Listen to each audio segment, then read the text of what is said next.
In reality, every marketing message can be broken down to three components. The media, meaning what are you using? Is it flyers? Is it door-to-door? Is it Facebook ads? Is it Google ads? So what is the media? Then the second is the market. So who are you targeting in terms of like location, as well as like what type of demographic are you targeting with your messaging? But the third is the message. So media, market, and message. And that makes up what we call like the marketing mix. When a marketing campaign fails, it's not because the media failed, meaning like Facebook ads don't work, flyers don't work, door hangers don't work.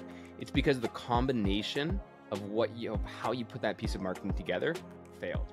Welcome back to The Pursuit of Purpose. My name is Chris Kiefer, and today I am joined by Mike Gore-Hickman, who is the founder of paintergrowth.com. And I'm going to let Mike explain that in more detail. But before we do that, first of all, I just want to say, Mike, thank you so much for taking the time to come on and chat. This is Fridays are my podcast day. It's like the cherry on top. And I love this more than anything that I do, is just connecting with people, having interesting conversations about areas of expertise and whatnot. So I'm looking forward to today, but thank you for coming on today. Yeah, man.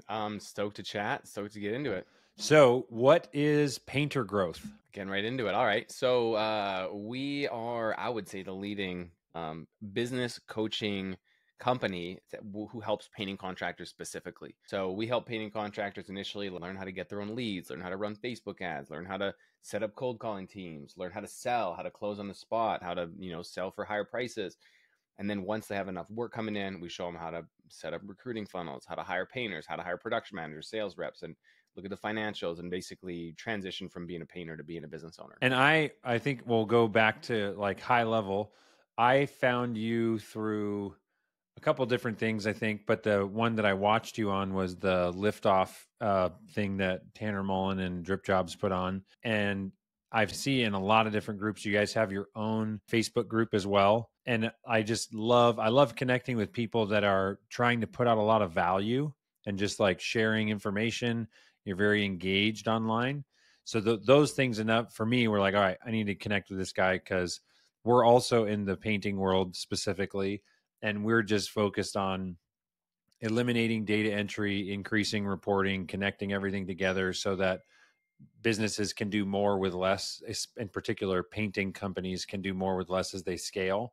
Because, well, I could get into my whole philosophy and opinions on software and tech and AI and all that stuff that's coming. But that's why I was like, I need to talk to this guy. So my question is, so you're now doing Painter Growth. How did you get to this, and what was the inspiration behind actually starting a mastermind? Were you a painter? Did you have pain in scaling? What was the motivation to do what you're doing now? Yeah, so I ran a painting company for about 4 years back in the early 2010s. And by the time I was 22, 23 years old, we were doing just under 200,000 a month, which inflation adjusted would be like 340,000 a month now, like looking at charge rates. So that was by the time I was like 22. Ended up having to shut down my business because my girlfriend at the time, got moved with her job. And so I followed her, love struck 23-year-old, followed her across the country and just didn't feel like starting up another painting business in another city with no connections. Like there's something else I got to dig my feet into. So I got an opportunity to work online. I got in the ground floor of a software company, helped them grow. I got to, help them / watch them grow from a startup to 10 million plus a year really quickly. So that gave me kind of like the inside scoop on how an online business is run and grown and like the different tools and systems and team members. And then I was there for about 5 years and then started my company as a side hustle, which then as it gained steam became full time. But actually, my first company that I started as a side hustle was a marketing agency. I was like, I wanted to be an agency. This was pre-painting company? No. After the painting company. Post painting company, post software company. And so I started the side hustle marketing agency. And then as I did more and more of that, I added a little bit of coaching on the side because I was like, if I can coach some clients as well, like that'll add to stickiness and clients will stay around longer because like agency work kind of sucks. And then I realized really quickly that I had a lot more impact on clients' lives and businesses through coaching. So we pivoted to like majority coaching company with a bit of agency work. And fast forward a little while later, now we do zero agency work. We're just a coaching company, and we've really built that out. We have a team of amazing coaches. We have a team of 20 coaches, customer success, marketing, sales. Like, it's an organization right now, and we've helped over 400 painting contractors in the last 2.5 years. Mm. With yeah, with tons of great reviews and testimonials. So it's been a wonderful experience.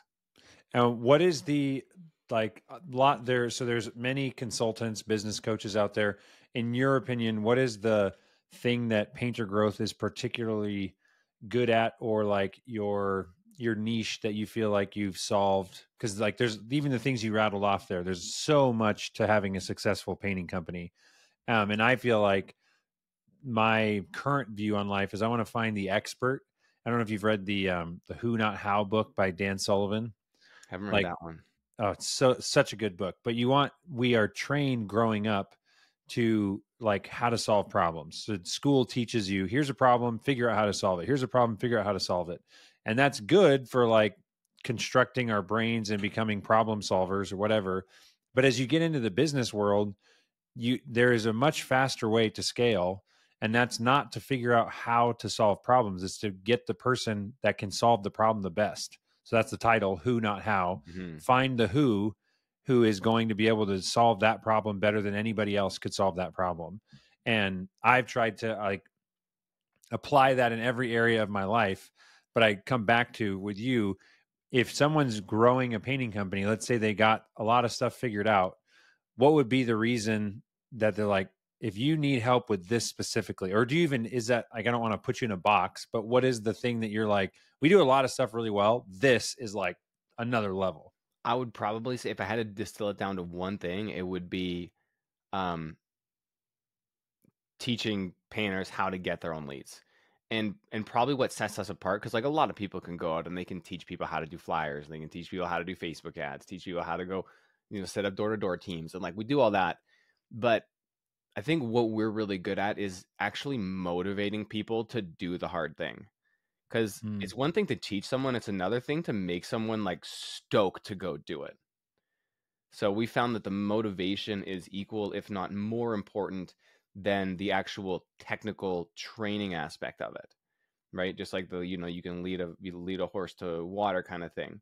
So we put a lot of effort and energy into our community, into our group calls, into like the mindset stuff, and really like we have like literally some of the biggest franchises in the industry working with us, inviting me and my team to their industry events to talk about motivation and to help get their franchisees off their butts, because they don't do the hard thing. The franchisees are coming in, they're waiting for the Facebook leads, they're waiting for the Angie leads, they're just hoping that their business grows. But we're showing them how to like kick themselves in the ass and actually go do the hard thing. Love that. The motivation thing is interesting, that it's, my wife is a physical therapist, and I remember this. She told me this a while ago when she was back in PT school, but they wrote down on it was pediatric physical therapy, and they wrote down on the note, the child is unmotivated. And there was this discussion that she had with her coworkers about, is the child unmotivated, or have we just not found what motivates the child? Because you can't like, I mean, I guess maybe there's somebody out there that doesn't, but we all have something that is driving us, right?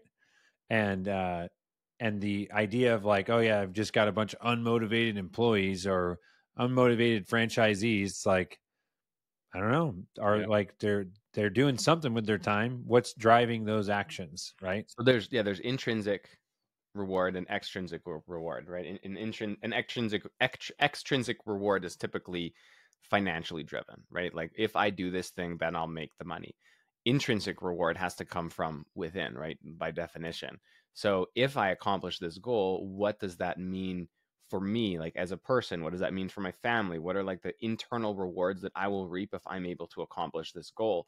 And so if we can help people understand what they're actually working towards, like I want to put my kids in private school, I want to like feel like I'm the man or woman who can provide for my family, I want to feel like a successful business owner.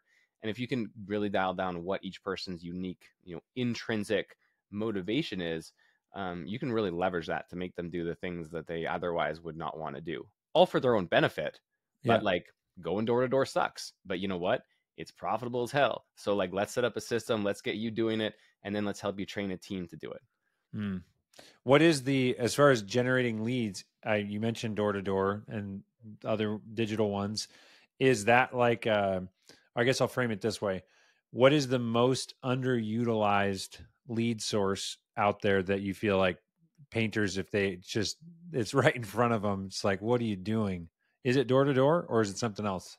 A door to door is definitely one that's super underutilized, but I think that the one thing that painters, I mean, most business owners struggle with is a fundamental misunderstanding of how marketing works. So and this probably I mean, I feel like I'm pretty lucky in my situation because I have the painting background, but I also have a business degree, and I also was able to work for like a quickly scaling software company. It was actually in the physical therapy space, funnily enough. But so my Where are circumstance, you, sorry, side note, where are you located now? I'm in Saskatchewan, Canada. Oh, okay. And you, sir, is that you've been in Canada the whole time? Full time. Yeah. Always. I've been Okay. working online for the last, 8 years or so. What was the software in the PT world? I'm not going to get into that right now. Okay. It's fine. I'll tell you offline because it's not pertinent to this conversation. But the circumstances and my skill set that I've developed is actually, I think, puts me in a really unique position to be able to offer a lot of value in this one, like, very specific area, which is like marketing for painting contractors, and scaling that online. So how marketing typically, like, when someone goes in market, say they try Facebook and they're like, oh, I Hmm. tried Facebook and it didn't work. Facebook doesn't work for me, right? I tried flyers, didn't work for me. Flyers don't work, right? And so what in reality, every marketing message can be broken down to three components. The media, so like the media, meaning what are you using? Is it flyers? Is it door to door? Is it Facebook ads? Is it Google ads? So what is the media? Okay. Then the second is the market. So who are you targeting in terms of like location, as well as like um, what type of demographic are you targeting with your messaging? But the third is the message. So media, market, and message. And that makes up what we call like the marketing mix. And when a marketing campaign fails, it's not because the media failed, meaning like Facebook ads don't work, flyers don't work, door hangers don't work. It's because the combination of how you put that piece of marketing together failed. And typically, most painting contractors, they'll go out and they'll throw like a flyer or a Facebook ad and they'll say, we specialize in interior, exterior, residential, commercial, industrial, fences, decks, walls, floors, ceilings, and cabinets. Handyman services. We specialize in these services, Yeah. right? All the painters that are listening, they're like, oh, yeah, we specialize in all those things too. That's not what a specialization is, right? Yeah. So one of the things that we teach is how to niche down. In Canada, we say niche. In the US, you say niche. But basically, how can we create a like stacked three-tiered marketing execution to a specific community, all for a specific niche? So say we really want to get a bunch of cabinet jobs. We love painting cabinets. They're profitable. We've got a great system. We can crank out cabinet jobs with a high degree of quality, right? If that's the case, now we're going to put together a cabinet campaign that's going to start with door hangers. And on these door hangers, it's just going to say cabinets. We're not going to talk about exteriors, fences, decks. Like, because if someone has $1 million home and they want to trust a painter to paint their cabinets, they're not going to hire the same guy that's going to pressure wash your fence. They want to hire the guy that paints cabinets all day. So we'll put together a marketing campaign that is just for cabinets on door hangers, uh, hyper targeted Facebook ads, hitting those doors as well, like hiring a kid or someone to go door to door and just specifically talk about cabinets.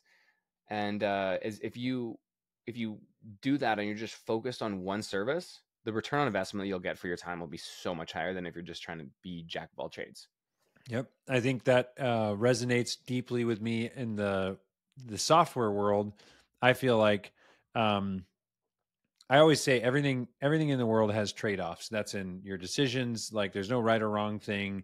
Even working with a coach or a different coach or picking painting or electrical or whatever you're going to do, there's trade-offs to everything. But there's not like the right way and the wrong way, right? And I think the same thing for in the software world. One of the things is that people are tempted or want to use the all-in-one system that does everything, so, and washes your dishes and rubs your feet. Like there's no, like, going that route is tempting because of the number of software apps that you have. But I believe that the best thing is to find a bunch of masters or niche tools and then get them all to talk together. And then you have like the world class, almost custom software that, if you set it up right, that's like using, like we talked about earlier, Company Cam, or all these niche tools that are very good at one thing and doing that one thing really well. And I feel like that's, back to your point, that's kind of what we want in everything. Like we don't want, we go to the doctor for like some things, but then we also are like going to the specialist that knows everything about one piece of the body, and I think homeowners are the same way. Like I want, especially when you get into more profitable jobs, someone, if as soon as you get out of price shopping and you just want to make sure that it's reliable, it's going to work, and I'll like it, like, yeah, everybody wants the specialist. Yeah, the generalization example that I like to use on software is like go high level. Like go high level is a good tool to get started with, but as soon as you want to like take your business seriously, you got to get off of go high level and go into dedicated tools. Like for CRM, for a calendar tool, for a website, for a landing pages, for like, back end tracking. Like go high level will do all that, but it'll do it okay. Yeah. Right. But then if you get into like Active Campaign and Close or Infusionsoft and Calendly, and you start using all these dedicated tools, like everyone's just going to have a better experience. It's going to be more expensive, right? Because you're having all these specialists, but like Calendly has spent the last 10 years just perfecting the calendar tool. Whereas Go Right. High Level, one of their 20 things that they do is a calendar tool. So like who's going to do it better? The example to drive this home, it's like chat, right? I want to look up the actual statistic on this because I was talking to a contractor and they said that they use this one tool. I won't mention what it is, but they're like, oh yeah, it has chat in it as well. And I was number of, let's see, so yeah, I have the number here now. So I was like, oh, it does chat, and they're like, yeah, it's a team thing where you can communicate. And I was like, because there's another app that also does quote unquote like internal chat. And it's called Slack, and Slack has 2,500 employees and over 700 developers just doing chat. So it's like this other niche tool that does everything and chat.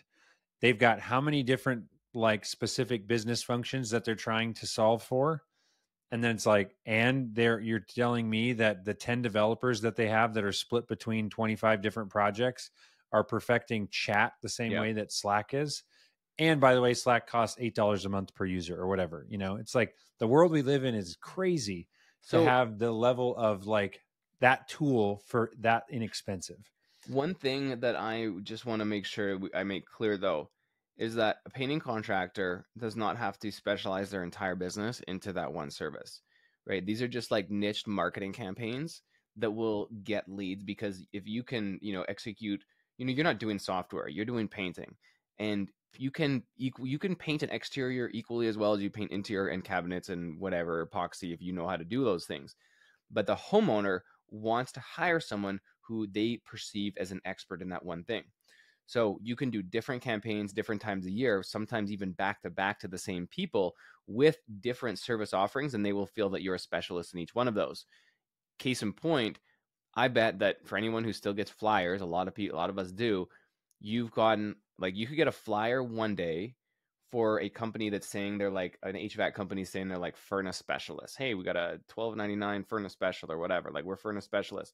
And then the next week, you could get a flyer from the same company saying they're water heater specialists, and you would never put together that it was the same company. But if Because you're all in you the saw is the thing. Yeah. Oh, I you're don't not, need heat furnace right now. Oh, I need water you heater. need That's water it. heater. Yeah. Oh, that's perfect. Water heater came right at the right time. Yeah. Right. So that's how it works. It's just like you need to hit them at the right time with the right message. And if you're just being a generalist, you're just going to be less likely to be trusted. Yeah. No, I think that and I would also say, and this is true, just think about my restaurant experiences. You're like, if you're going to go try a place out, you might be drawn in because they have a particular meal or somebody told you that they had a great view or whatever. But it's the overall experience that then solidifies if I'm going to do business with that person again. Because I could come to you for the painting growth, right? And let's say in the future you were like, hey, we actually have a really cool health program also, like whatever. I'm just picking something totally absurd. If your painting growth was amazing, I'm like, I can trust this guy. Like, he wouldn't do something if he was going to, like, if he provided this amazing experience here, I know that the other things that this guy does is also going to be of the same level of quality, right? So that's, I mean, exactly, like, yes, pick something. Now you got their information. They're a happy past customer, and now continue to market to them, nurture that experience, and offer them other things. I think my personal experience, I was the marketing director for a company over in Oregon, a painting company, for 3 years, and they did everything. We did, we literally had a deck, like a carpentry team. And the thing is, the reality was we had legitimate, like, $3 to $4 million companies, individual companies that were a part of this big brand. And it's like, you could come in for cabinet painting, and there was a team of people that just did cabinet painting all day long. So they legitimately were specialists. And then, but the brand and the experience was great. So you could come back and offer them a new deck, or staining your deck, or Yeah, this is why whatever. sales experience is so important, right? And people like hear the word sales and they get turned off. Like, oh, I don't want to be like the slimy salesperson pushing someone into something that they don't want. Well, that's bad sales. Good sales is a great experience for everyone because most consumers need a little bit of help to make a decision. They're calling you because they want to get something done, and it's like up to you to show them you're the right one, and if you truly believe that you're going to provide them the best experience, best end product compared to the rest of your competitors, then it's your moral obligation to convince that homeowner to go with you, or else they're going to get a worse product, worse experience, Mm, right? So that's it's the transfer of trust. If they can trust you to do a good job, and you show up on time, and you have a professional proposal, and you answer all the concerns, and you sell to their needs, and not just present a price via text message, 6 hours later, you're going to book those jobs. yeah, 100%. I'm curious. I can't remember if this was you. If it wasn't, we can skip this. But I feel like somebody in one of the Facebook groups that we're in was asking about a follow-up cadence after you get a lead. Was that, did you have, or have you had conversations about that? We Meaning, can like, talk about that. Yeah. someone says, hey, I want you to paint my cabinets or whatever. And then, as the business, what is your, like, if you're using text, email, phone Yep. calls, a combination of all that over the next however many weeks, Yep. what is your recommended, or how do you think about it? Because I have opinions from Yep. my own experience, but I'm curious what you would say to that. And now, a quick word from our sponsor, which is Boolean Review. Boolean is a review software that my wife and I own, and we sell this software to home service businesses. So I know there are many different people that listen to this podcast, but if you know someone, an electrician, an HVAC business, a painting company, maybe a coffee stand, someone that is providing service to customers and get found online by customers, we would love to talk to them. This is a review software that is the highest converting review software in the home service space in particular. And if you're wondering what that means, if you have 100 clients in your business, the typical business gets between 1% to 2% of those customers. So for every 100, they would get one person or two people to leave them a review on Google. Other review softwares get between 3 and 5%, and the Boolean review software gets 20% of your customers to leave you Google reviews. And these are fantastic Google reviews with lots of words, keywords that are going to help with SEO, pictures, stories, the names of your employees. So if you want to learn more, check out booleanreview.com. And now back to the episode. Weeks is too long. You have like 48 hours really in total to convert that person, but immediate, like as soon as someone opts in, immediate text and email, like within 1 second. But the text, it should be open-ended, asking them to respond, but also you should be calling them within 5 minutes. And then over those next 24 hours, you should probably call them between like 5 and 7 times if they don't pick up. And then after that 24 hours, if they don't pick up, just like a text and email nurture that's like less aggressive, like once every few days. Basically, just keep getting after them until they say yes or no. Yeah. That's how I look at it. But like first 24 hours, hyper aggressive text, email, and phone calls immediately. And then over the next, couple of weeks, just more of like a casual drip, and then they can put in like your general campaign to be emailed once every Yeah. couple of weeks. Because I'll build on that. This one thing that I saw, which it just doesn't make any sense to me, was the person was like, so after I get a web form submission, I'll call them. And then on day 2, I'll send them a text. And then day 3, I'll send them an email. And I'm just like, what? Like the moment you get a lead, you do all 3: text, email, phone call as fast as possible. And then you can continue to do more of each of them. But to me, I was just like, I'm thinking about it from my own perspective. And I don't know why. I think people put like their fear of phones or cold calling, and they wrap like all phone calling into cold calling. But it's like, this person literally came to your website and said, please do this service for me. I'd like a quote. And you're the professional. So call them up and like, I'm busy. So if you send me a text and an email and a phone call, I'll respond via the one that is most convenient for me, given wherever I'm at, you know? So yeah, I'm in the same boat. You have to, and I would say anytime that when I was the marketing director, I said, anytime you call and you leave a voicemail, we built an automation that would send a text and an email every single time. Mm-hmm. It's like, leave a voicemail, push the button, email, text, like, hey, Mike, just reaching out about your project. Give me a call if you get a minute. And then, so I just feel like, I don't know. Have you updated It's your crazy to me iPhone? that people are afraid about that. Have you updated your iPhone recently? I mean, I think so. It's on I don't know automatic what one. updates I just updated it like the other day, like a couple days ago to what is it at? with the It's voicemail thing. the voicemail thing. That So was game changing. so I I love was that just like I feature. was on my phone yesterday, and someone called me, and I kind of thought I knew who it was and wasn't 100% sure, but they started leaving a voicemail, and the text started to come up on the screen of what they were saying in real time, and I didn't do it, but I think you can open it up and interrupt them and start You talking can, to yeah. them. Mm-hmm. Yeah, Yeah. that is so. If other people are getting that like that just increases the value of voicemails, because there's so many voicemails that I don't even like. I don't listen to them. Like sometimes I'll read the transcript a little bit, but I don't really do my voicemails. That was a game changer. Like this brings voicemail to like 2024. And so I Yeah. think everyone should be using that again. So don't just like hang up when you get to the voicemail, like leave a legit voicemail, have a professional script that you talk about, and then text them. Yeah. And maybe start with, this is Mike from Painter Growth, like first words, Yeah. so they see, oh yeah, shoot, I was going to call, I'm answer that. calling you back because you requested a Yes. call. Like remind them. Yeah. 100%. So, yeah, what else are you passionate about in this space? What are the things that you feel like you're most commonly re-educating or educating painters on? Like, what are the misconceptions out there? Oh man, everything. There's just so many bad business owners. I'm sorry, everyone listening, but there's just, you come into business and you're a wonderful painter, but, best in your city. You could paint a straight line from here to Timbuktu, but you don't know how to look at a profit and loss statement. You don't know how to do a personality based interview process to weed out, bad actors or people lying through interviews.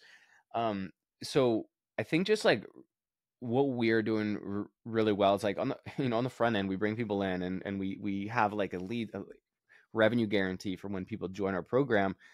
And people come in like, oh, we're going to learn sales and marketing and that's it. But then we do kind of like a little rug pull, a little switch in depth, because hey, you don't just need leads, but you need to learn how to be a business person. So Hmm. we give them that like business in a box blueprint, and help them within 90 days go from, I have like very little idea about business. Even guys running $1 million plus a year know surprisingly little about business, compared to what they should know to be profitable. Like we have guys coming in doing $1 million a year who make like 50K profit. It's Hmm. like okay, like you did you have $1 million business, but can't you just go work at McDonald's and make the same amount of money? So Yeah. even these bigger guys, it's like a lot of re-education, a lot of systems, a lot of numbers, a lot of things that are typically like looked at as boring, but like we try to make them fun, we try to make them easy, and we do like a lot of automations as well, but really it's just habits, that like learning and habits that we need to help painting contractors get instilled. And actually, we have this workbook. I send these out to every new client gets one of these. Hmm.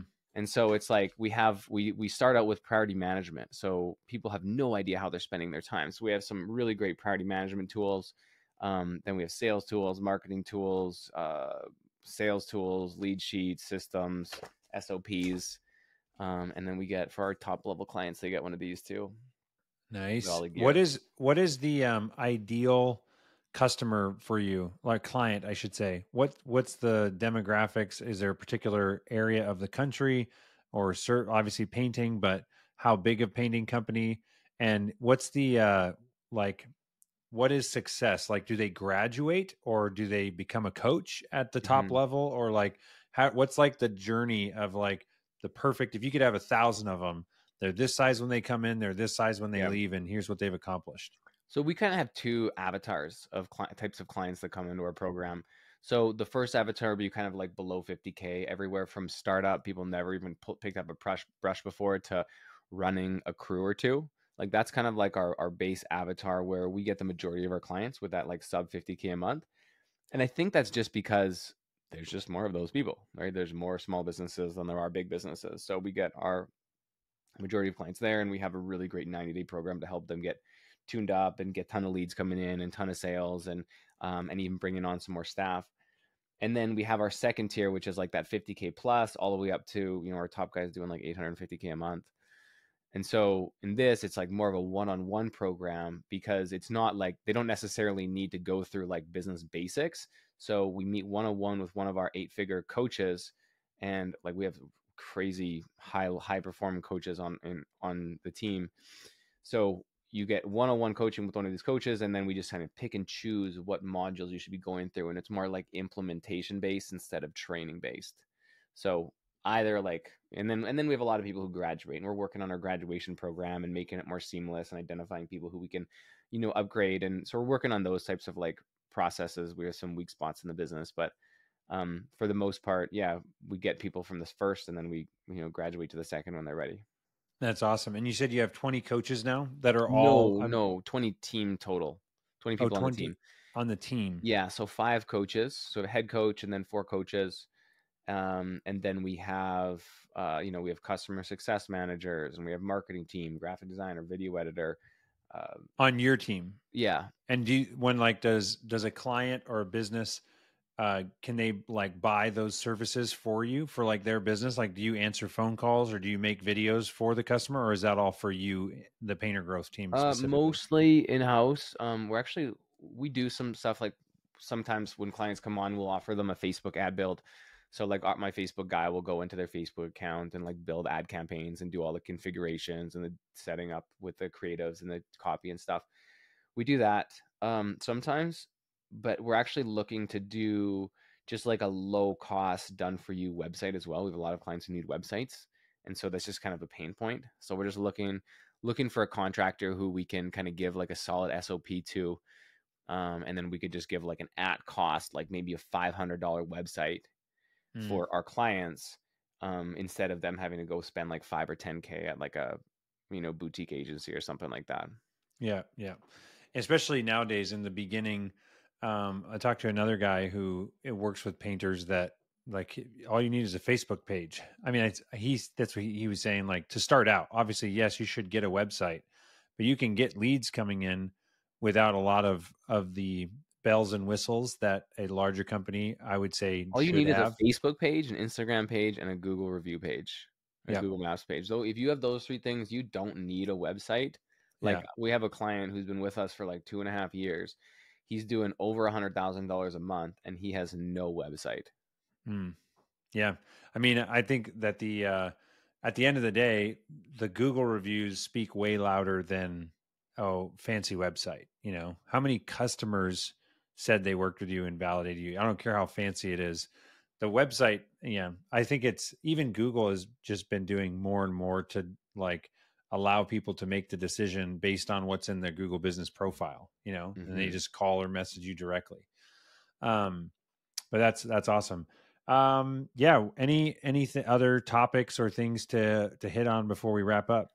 I mean, we're like specifically talking about, like the art of growing painting companies right now. And the cool thing about a painting business is that it's a really a proven path.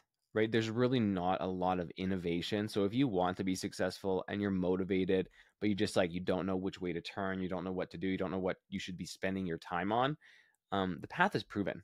It's been it's been gone down a lot of times, and it's a very clear step by step. Like you need to do this, and then you do this, and then this is how you get off the tools, and this is how you get out of sales, and this is how you get out of marketing. And as you continue to grow and go down this path, revenue grows considerably, and then of course profit grows, and then the last thing to come is free time. So depending on what clients and goals end goals are, that'll determine kind of like the path that we build for them. So some clients just want to get up to like 40K a month, have like 3, 4 painters working for them, and just be off the tools and just run production. And that's totally fine. Pretty low stress way to make 120 grand a year profit. Other guys want to scale to the moon. They want 5 crews of 3 painters each, and they want production managers and sales, and that's cool too. It's just a lot harder. There's just more moving parts, and you need great people, and you need to be a really good leader, and you need to be good at interviewing. And so depending on your path, there's different requirements that you need to do step by step, but it's all possible. I mean, you don't need to be college educated to grow a 7-figure painting business. Like anyone, if you know how to paint, you can grow a 7-figure painting business. It's just about to start. It's not even about working harder. It's just about changing the things that you're doing on a daily basis to being higher leverage. Mm. What is your like overarching purpose or motivation in all this? That's a good question. Um, Initially, when I got started, it was, quite like an extrinsic goal. Like I wanted to have a business that I could, provide for my family and make money and cover the bills and stuff like that. But as we've kind of grown, and we're not even that old of a company, like this year, 2024 is our really third full year in business. And like the financial piece is important, but I've realized how big of an impact we are actually having on painting contractors and on other people's families. Because someone can come in like struggling to buy groceries and struggling to pay their painters at the end of every week. And then they can come in and completely change their financial situation within like 60 days. And to have that kind of power, people always ask me, like, why'd you get out of painting if you had such a big painting business? It's like, well, the impact that I'm having on other people's lives is so much greater now doing this than I could possibly have painting. And I'm in this, like I said, I'm in this unique situation with my journey that I have the skill set now. So right now, my mission is just to help as many painting contractors as I can, like just really not even like live the lives of their dreams, but like be comfortable and be happy and be confident with their businesses and just get into better situations because we have the skill set, we have the system set up, and we're really, really good at it. But painters are skeptical motherfuckers. So I got to do things like this. I got to go long form. I got to be completely transparent. We have hundreds of thousands of testimonials before someone will trust us or get on the phone with a sales rep of mine. But like we want to help as many people as we can, and so far it's been great. And we're just getting started. That's awesome. Let's dive into the book recommendations. So my number one book that I've ever read that had the most impact on my life, bar none, is $100 Million Offers by Alex Hormozi. Mm. So I read that book in October 2021, and that book sparked my business. That gave me the idea to go away from agency, to create a training program, because it just helped me get clear on everything. So I went through that book with a fine tooth comb for about a month, and then I launched what now became the Painter Growth Blueprint in November or end of October, started November 2021, and just kind of went from there, proved the concept, started to scale it and grow it in 2022, and then 2023 was great growth and looking to take over the painting industry. So that's number one book for sure. If anyone wants to get good at sales, offer marketing, $100 Million Leads is also really good. Alex Hormozi's newest book. And then third book recommendation. I mean, if people are listening to this and they're not big readers and they want to get into something and like become entry point for like reading, if you're like you're not a big reader and you're like I want to get into it, but like I don't want a really hard book to start with, the 1 Minute Manager by Ken Blanchard. There's a few different types of them, like 1 Minute Manager for entrepreneurs, 1 Minute Manager for whatever. Like, doesn't matter which one. It's like a very quick read. It's like 80 pages. Great story to listen to or to read. But 1 Minute Manager by Ken Blanchard. You're going to learn about situational leadership and how to be a better manager and how to get people to do what you want them to do. So, super impactful book for me. Love it. And favorite movie? I thought a lot about this um, because I could say something basic like The Wolf of Wall Street or something. It's a great movie, but I like that's it's not my favorite because I don't like the the ethics that Jordan Belfort portrays and all that. But it's a fun watch. I think my favorite movie just in general is The Departed. I don't know. Think I need to say anything Leonardo else. DiCaprio. Yeah, DiCaprio. it's just Yeah. like a wonderful movie. It's like long, got all those twists and stuff like that.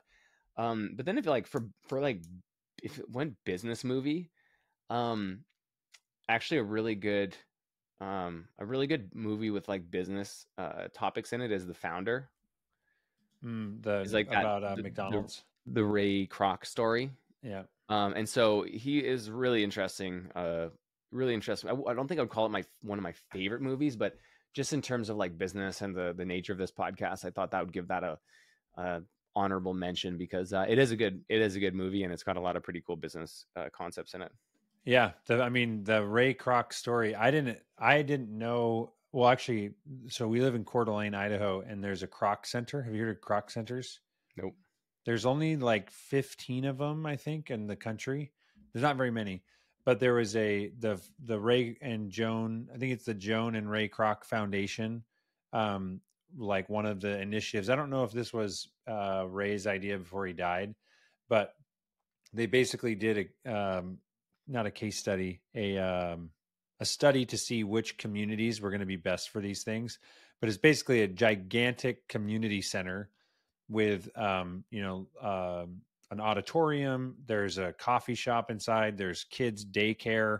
There's a gym, weights, swimming pool, water park. It's just like it's not a family fun center, but like a basically a really fancy gym, right? And anyways, the Kroc Center is that's when I was like, oh, I didn't realize that McDonald's was started by a guy named Ray Kroc. Had no idea. And yeah, and then the Founder movie is just an amazing story of seeing opportunity. He's just a sales guy. He's hustling, and he's just like, man, this McDonald's brothers, they keep buying my milkshake machines. I got to go see what's going on over there. Yeah. And then I feel like I don't know about you, but I've said to many people, there's so many $1 million business ideas presented to all of us all the time. Like it's all around. Just like open your eyes and pay attention. And one of the things I love about his story was just like you're on a path and you got to get started somewhere. Just like take a job that you can get better and learn and everything, and then pay attention to who you're encountering along the way. And then he had the courage to go like, we're going to do this. And then the brilliance of everything else he did, the real estate company. And anyway, it's just like, it's nuts. But yeah, I'm glad I haven't watched that probably since it came out. Do another watch. It's a good one. All right. And what is your preferred method of contact if someone wants to get in touch with you? You can check out the website, paintergrowth.com. Tons of videos, testimonials, resources, stuff like that. One of the things that I learned from Alex Hormozi is that when you give away free stuff, you need to give away your best stuff. Because if you give away your bad stuff and you keep your best stuff for behind the paywall, people are going to think all your stuff sucks. So we give away like all our best stuff in our free resources. You can check them out on the website. If you want to get a hold of me personally, Mike at paintergrowth.com. I reply to every email. So if you have a question, then hit me up. Awesome. Well, actually, this is a side note. Have you guys, or do you teach painters about using virtual assistants? Yep. You do? I was going to say that is something that a friend of mine who's a home inspector actually just texted me a second ago. I saw that. He had told us about virtual assistants 2 years ago, maybe 3 years ago. And it took me a while to jump on board. But it's just another one of those opportunities of leveraging technology and the global economy to get stuff done that you need done in your business, for a lot less. I mean, we have an SOP on like all the things that a virtual assistant can do for a painting business. And we even actually, I have a few recruiters that I like in good, really good contact with that um, I get many of my clients virtual assistants who need them, and I don't charge anything more than the recruiter pays, like $250 or something. And then we're actually going to be this year sometime creating like a little training program for the virtual assistant Mm. on how a painting company works, so that when someone gets placed, they're already trained up. So we're not like going to make this like a revenue stream or anything, but just like a value add service, because virtual assistants are just so, they can be so valuable if trained properly. So we're just going to put together like a little 5 or 10 video training series on like what a painting industry, what the painting industry is, how it works, what the different things are, what you're going to be doing, so that when that VA gets placed, they're like 80% trained. And then the painting contractor doesn't have to like go through and like, this is what a paintbrush is, this is what rolling means, this is what interior is, and just Yeah, like yeah. that's done. Brilliant. They I can love just that. get going to work. Awesome. Well, Mike, thanks so much again. This was fun. Hope this was valuable to the listeners, and we will see you around, Mike. Thanks, Chris. Thank you so much for listening. My name is Chris Kiefer, and my mission is to champion the relentless pursuit of purpose. And what that means to me is to be an example, a champion, someone that is in the trenches, working and showing and winning and trying and failing in how to pursue a deeper and more meaningful life with the people that I love, with my kids, with my friends, with our family, and also just be a champion and example of entrepreneurship and following my passion and doing what I believe I'm called to on this earth. And so if that inspires you in some way, please share this episode. If you want, like, subscribe, share, whatever, do all the stuff. It means the world to me to get this message and get these guests that I have out there. And if you're interested in any of the book recommendations or looking up other episodes of the movie list, you can visit my website, chriskiefer.com, for all the details on the show. And also check out the Boolean review software, as well as the Boolean automation consulting company that I own for home service businesses. So thank you so much, and we'll see you on the next episode.